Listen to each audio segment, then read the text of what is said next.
Good morning and welcome all to your EPL Index Transfer Daily. It is Sunday, the 26th of May. The FA Cup final was played yesterday, wasn't it? The final showcase of the Premier League, or the top flight season, if you want to call it that. I know it's the Championship final today. And naturally, the transfer rumours and managerial talk is flying as ever. So, probably only one place to start, really. And that's with yesterday's game. And the reason I'm saying that is there was a lot of comments, wasn't there, yesterday in regards to the future of Erik Ten Hag. He spoke afterwards and said we have to see. Now, a couple of the headlines have mentioned quite rightly that Sir Jim Ratcliffe clocked the question, as in, would Erik Ten Hag still be at United next season, the mix zone? You can see he clearly clocks it with the journalist that asked it. However, he then just turns around and walks off, doesn't say anything. So people are reading that how they want a little bit, I suppose you could say, but it doesn't seem too good, does it?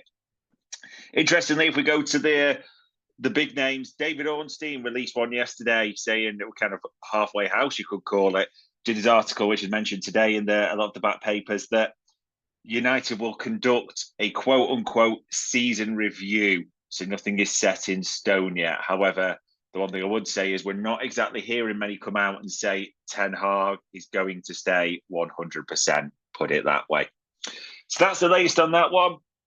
What else is going on in and around the Premier League? So Kevin De Bruyne, according to the Mirror, and there's been all the talk, hasn't there, about him meeting with an MLS club, the Saudi, but is expected to extend his contract, according to the Sunday Mirror, with Manchester City. And that's despite, as they claim, him holding the meetings with Saudi clubs, etc. So they're expecting a Kevin De Bruyne extension.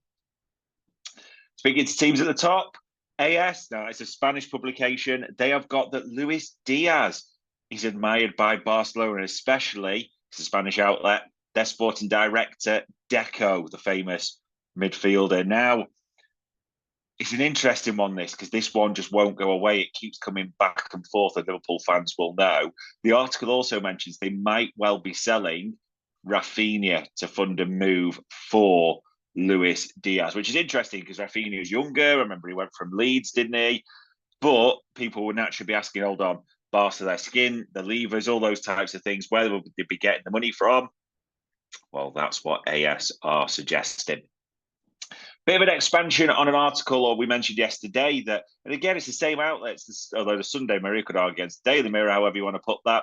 But the Mirror is saying that despite the suggestions of the day that Newcastle were targeting Jarrod Bowen, that Bowen wants to stay at West Ham. We know recently that Jarrod Bowen has just signed, well, quite recently, maybe just signed, a bit extreme, a contract with West Ham, a big extension there to become their top earner. So be surprised if he did want to go anyway in that regard. Speaking of attacking midfielders or forwards in London, Emile Smith-Rowe, the Arsenal youngster, would say 23, quite young. England international, it's important to say as well, but not current. Hasn't played that much for Arsenal this season. And according to Court Offside, he will be holding talks with Arsenal to see what he does. So that'll be an interesting one to keep an eye on. We'll flip back to Liverpool, we'll flip back to Barcelona, and we'll flip back to AS, the Spanish paper, because they say that now Thiago Alcantara, who's set to be released on a free when his contract ends at Liverpool on 30th of June, will be available, that Barcelona, and this is an interesting one, are looking to appoint him as their player assistant coach.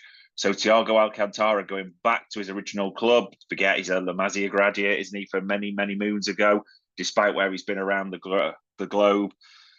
So yeah, well, that'd be interesting if he becomes Hansi Flick's assistant. Interesting. So other rumours doing the rounds, and there's quite a few. It's important to mention this, L'Équipe, because it does link back to a few, says that PSG, yes, it is a French paper naturally, are falling behind Liverpool, United, and Real Madrid in the race to sign Lille's French centre-back, the youngster Lenny Yoro, and his contract runs out next season. We mentioned him the other day, doesn't he? A year left to go. So he has a real start. It does feel like he is a Jorge Mendes client, so it will be maybe West who's the agent as much as anything. I think it will be fair to say, but Premier League clubs are in the mix by the sounds of it. Whether they're being used for PSG, for the big bucks, because they've obviously got that relationship, but we'll have to see what happens with the Mendes or Campos relationship with PSG. But there we go. Liverpool United apparently in the mix.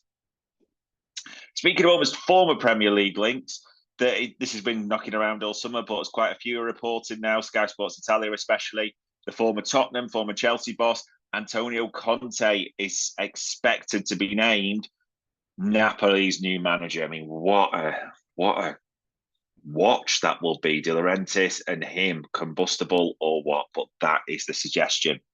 Speaking of, if you're into sort of youth football or young developing talents, an interesting one that there's quite a few big clubs, big clubs, looking at the Port Vale forward, the 17-year-old Bailey Di Pepper, maybe pronouncing that wrong, but really seen as a young startler.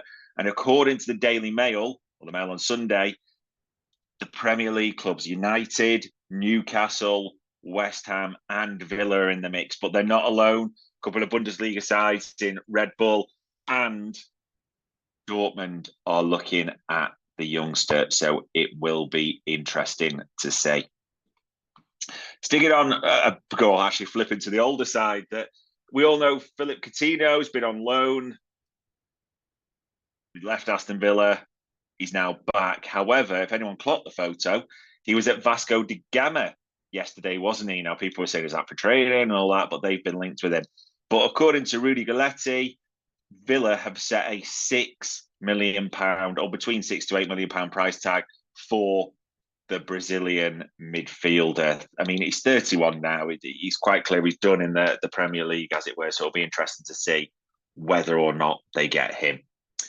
And another interesting one to mention, Leicester City. I mean, they're set to come up, and it's interesting. They've apparently got quite a few FFP issues if they do come up at the same time, but we'll have to see all that. Are interested in the Feyenoord centre-back, left-footed David Hanko.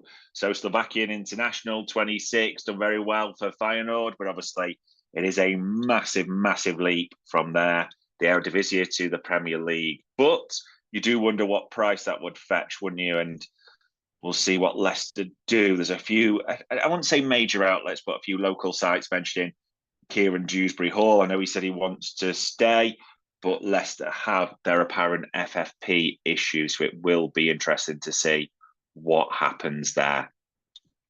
The only other ones to mention are that we said Conte, didn't we, in Napoli? And let's keep on the Chelsea thing, because Team Talk have that when that is confirmed, his first attempt at a signing will be Romelu Lukaku. Now, that sounds crazy because people were thinking, hold on, he's based in Italy anyway. You forget that despite still being a Chelsea player, having played big bucks, or paid big bucks, he spent last season on loan at Roma, didn't he?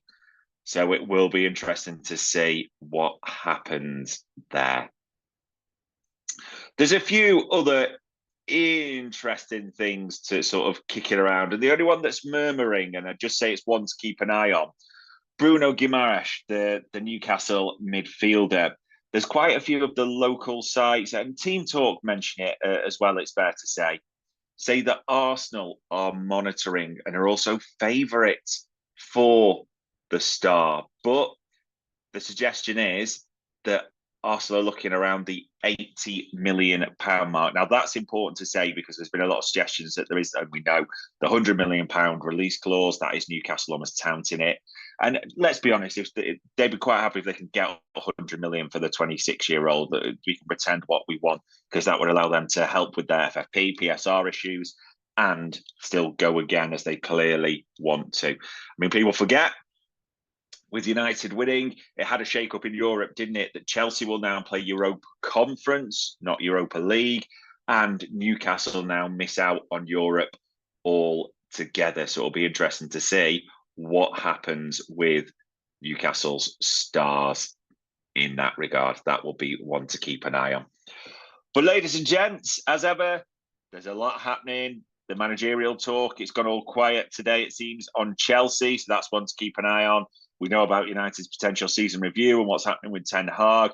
The full expectation that Bayern Munich will appoint Vincent Kompany any day, so we're just waiting on that. And then Kieran McKenna. Yeah, what happens with him? Does he stay at Ipswich? Does he move to any of those aforementioned clubs, even Brighton? So you expect a lot is going to be happening next week. And by the close of play today, either Leeds or Southampton will be in the Premier League. So we'll have to see what happens there. But ladies and gents, on Sunday, the 26th of May, that is your EPL Index Transfer Daily Roundup.